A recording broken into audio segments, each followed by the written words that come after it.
기계가 스스로 이 세상이 어떻게 돌아가는지, 그러니까 뭐가 원인이고 뭐가 결과인지를 배울 수 있다면 어떨까요? 오늘은 바로 그 이야기, 데이터 속에서 숨겨진 진짜 지도를 발견해내는 방법, 베이즈 네트워크 학습의 세계로 한번 깊이 들어가 보겠습니다. 자, 그럼 베이즈 네트워크가 대체 뭘까요? 아주 쉽게 말해서 무엇이 무엇을 유발하는가에 대한 지도, 즉 인과관계의 지도라고 생각하시면 돼요. 화면에 보이는 것처럼 비가 온다라는 원인이 있으니까 우산을 챙긴다라는 결과가 나오는 거죠. 이렇게 현실 세계의 복잡한 관계들을 아주 명확한 청사진으로 보여주는 겁니다. 오늘 우리가 함께할 여정의 계획표입니다. 모든 걸 다 아는 완벽한 세상에서 시작해서 점점 정보를 하나씩 빼볼 거예요. 그러다 결국 데이터만 덩그러니 남았을 때 거기서부터 어떻게 모든 걸 다시 배워나가는지 그 과정을 따라가 볼 겁니다. 재밌겠죠? 그럼 시작해보죠. 네, 첫 번째 단계는 아주 이상적인, 그야말로 완벽한 세상입니다.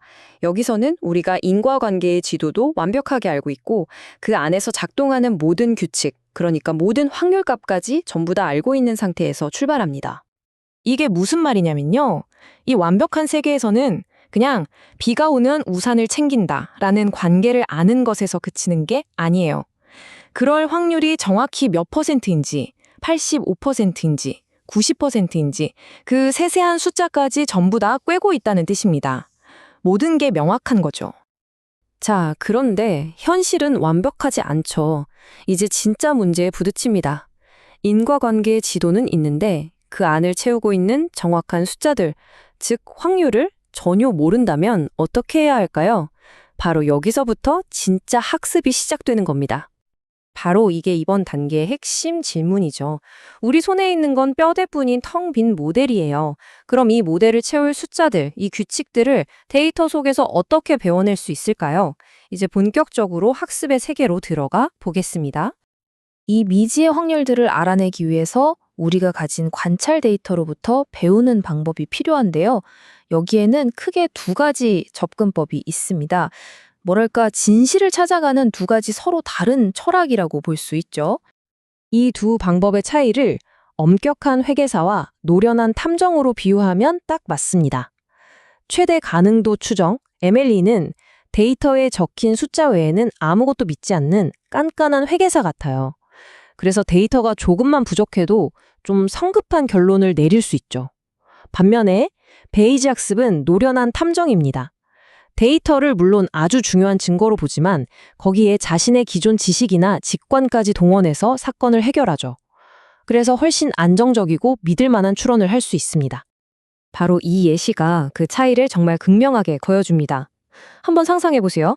제가 데이터를 모으던 주에 하필 우산을 잃어버려서 비가 매일 왔는데도 우산을 한 번도 못 챙겼다고 쳐요. 엄격한 회계사인 에멜리는 그 데이터만 보고 이렇게 결론 내릴 겁니다. 결론, 이 사람이 비 올 때 우산 챙길 확률은 0%다. 말도 안 되죠? 하지만 우리의 노련한 탐정, 베이지 방식은 이런 뻔한 함정에 빠지지 않습니다. 상식, 즉 우리의 사전 지식을 활용하기 때문이죠. 이게 바로 베이지 학습이 왜 그렇게 강력한지를 보여주는 겁니다. 자, 이제 난이도를 확 높여보겠습니다. 만약에 우리한테 인과관계의 지도, 그러니까 어떤 것들이 서로 연결되어 있는지 그 구조 자체도 없다면 어떨까요? 이제는 말 그대로 백지 상태에서 관계 그 자체를 처음부터 발견해야 하는 상황입니다. 바로 이게 구조학습이라는 어마어마한 과제입니다. 우리한테 주어진 건 그냥 뒤죽박죽 섞인 데이터 덩어리뿐이에요. 이 데이터만 보고 무엇이 원인이고 무엇이 결과인지 그 근본적인 관계의 지도를 우리가 직접 그려내야 하는 거죠. 이렇게 거대한 문제를 어떻게 해결할 수 있을까요? 다행히 방법이 있습니다. 두 단계로 나눠서 접근하는 건데요. 첫째, 어떤 지도가 더 좋은 지도인지 평가할 방법, 즉 점수를 매기는 시스템이 필요하고요. 둘째, 그 수많은 가능성 중에서 최고점의 지도를 효율적으로 찾아내는 탐색 전략이 필요합니다. 점수를 매기고 탐색한다? 간단하죠? 그럼 구체적으로 어떻게 할 수 있을까요? 무한에 가까운 지도 후보들 중에서 어떻게 점수를 매기고 또 어떻게 최고의 지도를 찾아낼 수 있을까요? 지금부터 그 방법을 자세히 들여다보겠습니다. 먼저 점수 이야기부터 해보죠. 베이지 점수 같은 똑똑한 점수 시스템은 아주 기가 막힌 일을 하는데요. 모델이 데이터를 얼마나 잘 설명하는지와 모델이 얼마나 복잡한지 사이에서 자동으로 균형을 잡아줍니다. 이 차트를 보세요. 너무 단순한 모델도 점수가 낮고 쓸데없이 복잡한 모델도 점수가 낮죠. 오직 딱 좋은 모델에만 가장 높은 점수를 줍니다. 마치 오컴의 면도날 원리가 내장되어 있는 것처럼요. 가장 단순하면서도 데이터를 잘 설명하는 모델이 이기는 겁니다. 좋습니다. 이제 어떤 지도가 좋은 지도인지 점수를 매기는 법은 알았어요. 그럼 이제 탐색을 해야죠. 세상에 가능한 모든 지도를 하나하나 다 그려볼 수는 없잖아요. 시간이 영원히 걸릴 테니까요.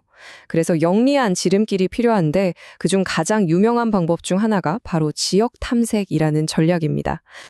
이 지역 탐색이라는 게 어떻게 작동하는지 한번 보죠. 정말 직관적이에요. 그냥 아무 데서나 시작하면 됩니다. 예를 들어 지금 보시는 이 간단한 그래프가 우리의 출발점이라고 해보죠. 점수는 아마 별로 높지 않겠지만 어쨌든 시작은 해야 하니까요. 자, 현재 위치에서 딱 한 걸음만 움직여서 만들 수 있는 모든 이웃 지도들을 살펴봅니다. 이웃이 뭐냐고요? 아주 간단한 변화 딱 3가지만 기억하시면 돼요. 연결선을 하나 추가하거나 하나 빼거나 아니면 방향을 뒤집어 보는 겁니다. 이게 바로 현재 위치의 모든 이웃들이죠. 이 알고리즘의 핵심은 정말 간단해요. 그 모든 이웃들의 점수를 하나하나 다 계산해 봅니다. 그리고 그 중에서 점수가 가장 높은 이웃으로 딱 한 걸음 이동하는 거예요. 거기가 이제 새로운 현재 위치가 되는 거죠. 그리고 뭘 할까요? 네, 똑같은 과정을 계속 반복합니다. 마치 안개 속에서 산에 오르는 등산가처럼요. 일단 지금 위치에서 가장 높은 쪽으로 한 걸음 내딛고 또 거기서 가장 높은 쪽으로 한 걸음 가는 거죠. 그러다 더 이상 올라갈 것이 없는 정상에 도착하면 멈추는 겁니다. 자, 이제 흩어져 있던 모든 조각들을 하나로 맞춰볼 시간입니다. 우리가 지금까지 탐험한 이 전체 학습 과정이 어떻게 하나의 그림으로 완성되는지 정리해보죠. 우리가 걸어온 여정을 한번 되짚어 볼까요? 우리는 아무것도 없는 그저 혼돈스러운 데이터의 바다에서 출발했습니다. 거기서 먼저 세부적인 규칙, 즉 확률들을 배웠고서 그 다음에는 모든 것을 연결하는 거대한 지도, 즉 구조를 탐색했습니다. 그리고 이 2가지를 합쳤더니 마침내 시스템 전체에 숨겨진 청사진이라는 놀라운 결과물을 얻어낸 거죠. 바로 여기에 이 기술의 진짜 마법이 있습니다. 이 모든 과정이 우리에게 뭘 가능하게 해주냐면요. 어떤 시스템이든 상관없이 그저 지켜보는 것만으로 그 안에 숨겨진 인과 구조를 자동으로 발견하게 해준다는 겁니다. 세상을 수동적으로 관찰하는 것에서 벗어나서 세상이 어떻게 작동하는지 능동적으로 이해하고 그 모델을 직접 만들어내는 단계로 나아가는 거죠. 그래서 마지막으로 이 질문을 여러분께 던져보고 싶습니다. 만약 우리가 어떤 시스템이든 그 숨겨진 청사진을 데이터만으로 학습할 수 있다면 우리는 다음번에 어떤 미스터리를 해결하게 될까요? 한번 생각해 보세요.